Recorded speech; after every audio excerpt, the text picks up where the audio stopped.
Well, folks, welcome to Columbus Cars and Coffee. This is going to be a little bit of a different episode, and as you can see, I'm the first one here. Columbus Cars and Coffee is an institution. We've been doing this for about a decade and a half. It is Saturday morning, a brisk Saturday morning here in Central Ohio, and this is our way that we get people together for car content, for hanging out and talking car stuff. We gave up a lot of the evening and night meets, and we started doing stuff in the mornings because you know who's not up in the mornings? Hooligans who are out doing it at night. So Columbus Cars and Coffee became a thing like a decade and a half ago with a lot of us that were in the Columbus street racing scene. It became our kind of place to just hang out and talk and BS and discuss maybe the races that happened the night before or whatever really we wanted to talk about. We started this in a much different place than where we are, where there actually was coffee in the parking lot. But it's been a fantastic experience so far. It's an extremely diverse crowd. Everything from old pieces of junk to new pieces of junk to really nice old stuff, really nice new stuff, imports, domestics, you name it, it's going to be here. I don't know how big the crowd will be today. I am literally the first person in the parking lot this morning. But we do this every single weekend, as long as there's not an Ohio State football game, right here at the City Apartments in downtown Columbus. I'm going to go grab myself a coffee, foo-foo coffee probably, because there's a McDonald's right over yonder. So I'm gonna go grab myself something warm to drink, and we'll catch back up with you guys in just a little bit. I've got some important stuff I want to talk about, not just take you around Columbus Cars and Coffee. Thanks for being here. All right, hash brown and a caramel frappuccino. Manly breakfast there. So anyways, as I was saying, welcome to Columbus Cars and Coffee. This is our way of being able to get together and not piss off the authorities or get ourselves in any kind of trouble. Typically speaking, we've seen this grow around the country into quite a large thing. There are a lot of cities that have cars and coffee situations. Now they do them at various days and various times in various places. We have chosen the idea to do it in large parking lots. The one that we were most known for, / notoriously known for, was the one we did at a movie theater that was just down the road from here. It was a fantastic location. We could do quite a lot of gathering over there. There was a huge open parking lot. And the fact that it was Saturday morning meant there was nobody using that parking lot because Saturday morning matinees didn't start until like 11 o'clock. So when you get to the parking lot at 9 o'clock, 8 o'clock or so, you hang out and you do your cars and coffee thing for 2 or 3 hours or so. You're basically gone by the time that everybody else shows up to actually watch movies. Well, that was fine and dandy for about a decade or so.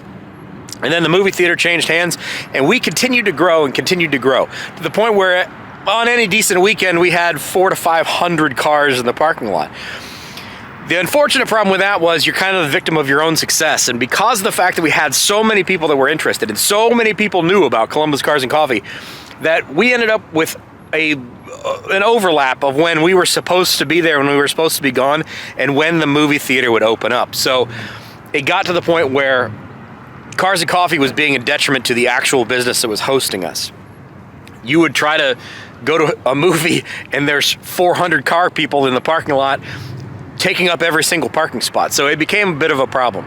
Unfortunately, we also had some people that had some bad behavior as well, and we ended up losing that location.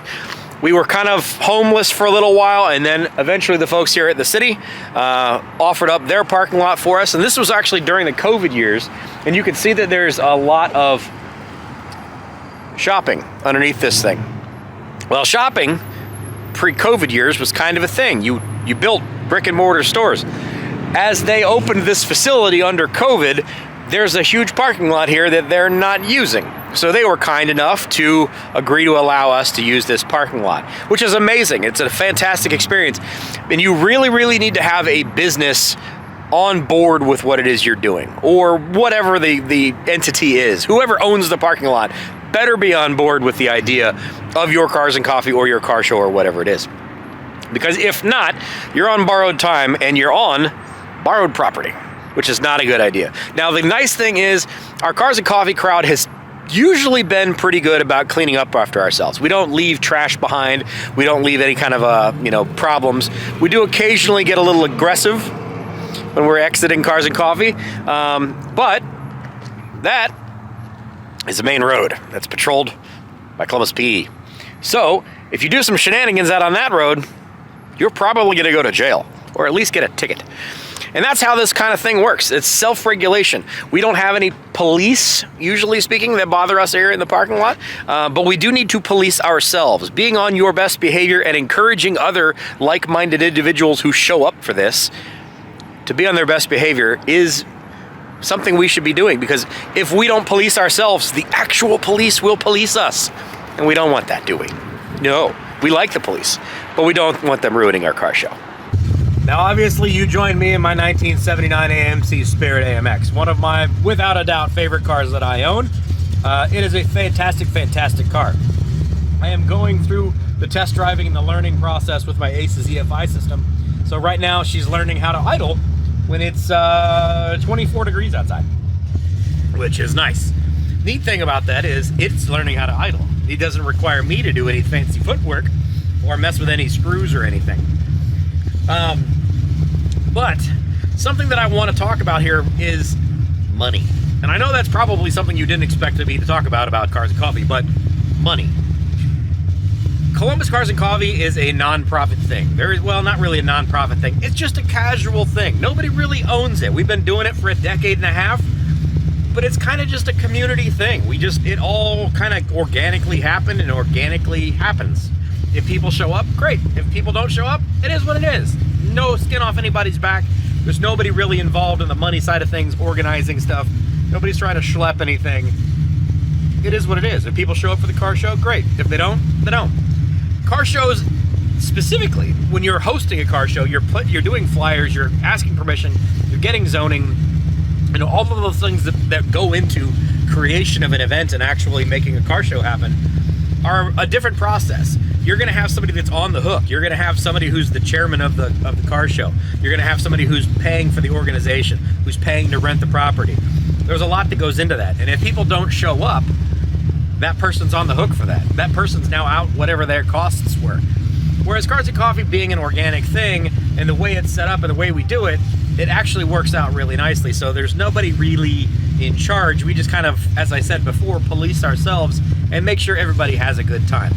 Now, I will preface that, or I will use that to preface this next comment about the fact that there are a lot of people who will try to use this type of thing to make a profit and to make a Cars and Coffee car show or event or whatever, but they're doing it for the purpose of either selling stuff or kind of exclusivity, where they will kind of shun the people that show up in stuff like this, or that show up in a lowered beater Honda, or anything along those lines. They're really just kind of interested in whatever their clique is. And in our case, it's kind of the exotics, the upper echelon folks that drive exotic cars and can afford fancy things. Now, I'm not saying that there's anything wrong with exotic cars and fancy things. Far be it from me to say that. I wish I could afford fancy cars and fancy things. However, it does really kind of not jive with the whole experience of Cars and Coffee when you're being exclusionary, when you are not accepting people into the group, into the experience to just share a coffee and have conversation about cars. When you make them park on a back lot or, not at the car show itself. And we have that problem here in Columbus. There's kind of it's not really a row, but it's just kind of a division, I guess you could call it, between the people who started Cars and Coffee and our Cars and Coffee, and the people who make another event that's similar to that, but it is exclusively designed for those who are well-heeled, I guess the phrase used to be. And it's also about selling things like watches and vacations and wine tastings and that kind of stuff, which kind of goes along with the, exotic car crowd. But it's just not kind of the same thing. But the reason I bring all of that up, the reason I talk about all of this stuff, is because I want to talk about the realistic purpose of, or the realistic challenges. Challenges is the word I want to use. The realistic challenges when it comes to automotive car creation and hosting things on YouTube and doing things in the car space in general. It's expensive. It's damn expensive. And you have no guaranteed return on your investment. 95% of the people that you watch on YouTube are not making any money. take 4%. 4% of YouTube channels are monetized. 4%. So 96%, not 95. Math. 4% of YouTube channels are monetized. Of that 4%, a minuscule amount of those people actually pay their bills with their YouTube revenue. It's a tiny, tiny fraction of people that succeed. I am not one of those people. I spend vastly more money than I make on YouTube. And it's something we honestly need to be able to talk about as content creators and as content consumers, about the fact that there's some really harsh realities that go on behind the scenes of what we enjoy watching on the internets. Especially in the month of January, because ad revenue is way, way down from where it was in December. Most content creators you're gonna see are gonna make low budget, low impact, maybe rehash, compilations. They're gonna go on vacations. They're gonna do things that they wanna do because the ad revenue is so low that they're gonna make half of what they made for the exact same view in December or less. And it's a realistic situation where we have no idea as content creators how much money we're gonna make any month of the year. We have no idea if a video is gonna be successful, if it's not gonna be successful. But what we do know is we spent a bunch of money to do it. We laid that money out there, and it's not, for most of us, sponsor money. It's money that we are expecting to make based on good viewership of the video. And if we don't make it, we're out that money and we did not make that money. Now, please don't take this as me complaining. I am unbelievably grateful to all of you guys who watch what I do and who support me in what it is I'm trying to do here on YouTube. I am forever grateful for you guys. You're all awesome, other than like the 3 or 4 trolls that talk about my beard or do I ever work on anything and like to thumbs down stuff. Other than those 3 or 4 people, I love all the rest of you guys. But I want people to be able to understand this, and I want us to be able to have an honest conversation. Also, fellow content creators, fellow automotive content creators, you need to be honest with yourselves about how much money you are spending versus how much money you are making, if you're even making anything at all. Make sure that you're enjoying the experience. Make sure that you're having fun with what you're doing, and you're making stuff that you want to make. You're building things that you want to build. You're not just building stuff because you're hoping it's going to go crazy on the internets and it's going to go viral and you're going to become completely, massively, hugely successful in the YouTube space. Because the chances are, it's not going to happen. It's a minuscule amount of us that ever get to that point where we can actually live comfortably off of our YouTube content. Most of us would just be happy with paying our bills with the build. But for instance, in my January, I made roundabouts $800 on the month, which is great. That's fantastic. Woohoo! An extra $800 in my pocket. You know, great. That's fantastic. However, I spent about $4,000 to make that $800 between rods and pistons and intake manifolds and travel and fuel, and I'm not even going to factor in time. I've got a ton of money involved in this, and I have no idea whether or not I'm going to make it back. I'm in a financial place where I can still kind of skate with that a little bit. I can still spend money and not necessarily make money back, but eventually that does run out. And not everybody is as fortunate as I am. Not everybody is starting from the position that I am in. So those of you who are thinking about creating a YouTube channel, I want you to really look at this as a, hopefully, eye-opening and educational conversation that I'm having with myself in my car at 9 o'clock in the morning. There is a small percentage of us that make profit, that succeed in this YouTube space. And a ton of that has to come down to luck. A ton of that has to do with if you have friends in the industry that can give you a lift up, that can help, shout out your page or share your channel or whatever. If you have somebody you can collaborate with that's a larger channel, you have a much greater likelihood of succeeding. That's another conversation I don't really want to have right now. But there's a lot of people whose successes have happened because other channels have uplifted them. Myself included. I will be very honest with that. When I did the video with Junkyard Digs with the Pinto, just that 5 seconds of being in his video, I gained, I don't know, a couple hundred subscribers, which is great. Fantastic. I don't know if you guys are a Junkyard Digs subscriber. If you are, hey, thanks for being here. Appreciate you. Thanks for dealing with the fact that I haven't gotten much of anything done with that Pinto yet. But there's a lot of things that go into it, and at the very, very end, luck plays a huge deal with it. Personality-wise, delivery-wise, camera, microphone, setting, type of content, type of vehicles, blah, blah, blah, blah, blah. You name it, there's all kinds of different things that go into it. However, it's a huge portion of luck about whether or not it works. And you need to be honest about that. I know way too many automotive content creators who have spent money and spent money and spent money and spent money and bought cars and gone on trips and spent money for years and are not monetized, or are monetized and make $100 a month. And if you don't make at least $100 a month, you don't even get paid for that month. You don't even get your $100 paycheck. They'll hold it for next month and hope you get more money. I don't know. It's just something I wanted to bring up. I thought it was something that was appropriate in this conversation space. The reason it's on my mind, to be quite honest with you, is my most recent video with the AMX, actually. I thought it was a rather banger video. Got the car up and running, went on a test drive, did some aggressive driving with it. It was a pretty good video. Terry's in it, if you're interested in that, if you're here for Uncle Terry and Uncle Bob. By the way, Bob will be back in town here in the next couple of days, so you'll be able to see Bob content soon.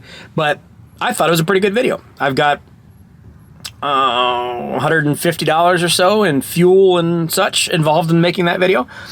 And at the same time that I put that video out, people that I share an audience with, Street Racing Channel, Old Man's Garage, Gen 2 Garage, all put videos out at exactly the same time. Well, pretty much.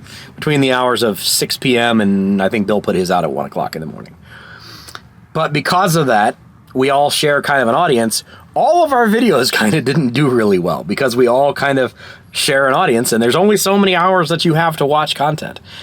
So YouTube now sees that nobody was really interested in this video, so it's probably not going to go anywhere. Probably not going to recommend it to anybody because nobody watched it when it came out.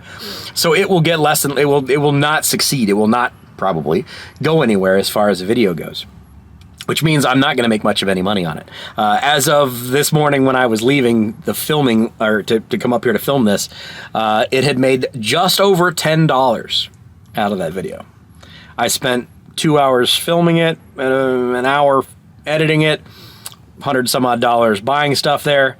So, you know, you can do the economics of it. Now, again, if you're doing this just because you love doing it and you want to be able to share your experience, I get it. I totally understand. I, for the most part, just love the feedback and the community that we're building here, and you guys are fantastic and awesome, and I love it. But I also want to be an ambassador that tells this thing truthfully, that really pulls the curtain back and lets you guys see what's going on. And that's the reality of the situation.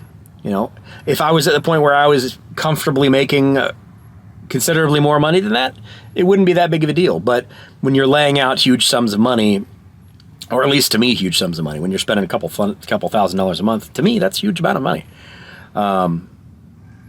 It's scary because you never know, you know, is it ever going to catch? Is it ever going to be successful? Is it going to make something happen, or am I just going to keep shelling money into this thing and it not make any money back? In my case, I'm a perpetual optimist, so I think absolutely it's going to happen. I think I'm an adorable, wonderful, personable kind of person, and thousands and tens of thousands and maybe even hundreds of thousands of people will eventually love to watch what it is that I do, and they're going to come here and they're going to watch my stuff, and I'm going to make bazillions of dollars. I know that's going to happen because I'm a positive person, hopefully. Anyways, guys, people are starting to roll in. I'm going to go have conversations and shake hands, kiss babies, do those things. Thank you guys all so very much for being here. I truly do appreciate you. I hope you have a wonderful day. I hope you have a wonderful weekend. Stay warm. Tell your folks that you love them. Tell your friends that you love them. Tell your viewers that you love them. And I'll see you on the next one. By the way, this is Automotive Adventures with Austin, my own little personal corner of the YouTube internets. If you're into this kind of thing, click on the subscribe button. It's great to have you. If you've been here before and this is one of your videos that you just keep coming back to because you love it, thanks for being here. I truly do appreciate you. It's you guys that help me pay my bills and let me do what I do. So take it easy. Bye-bye.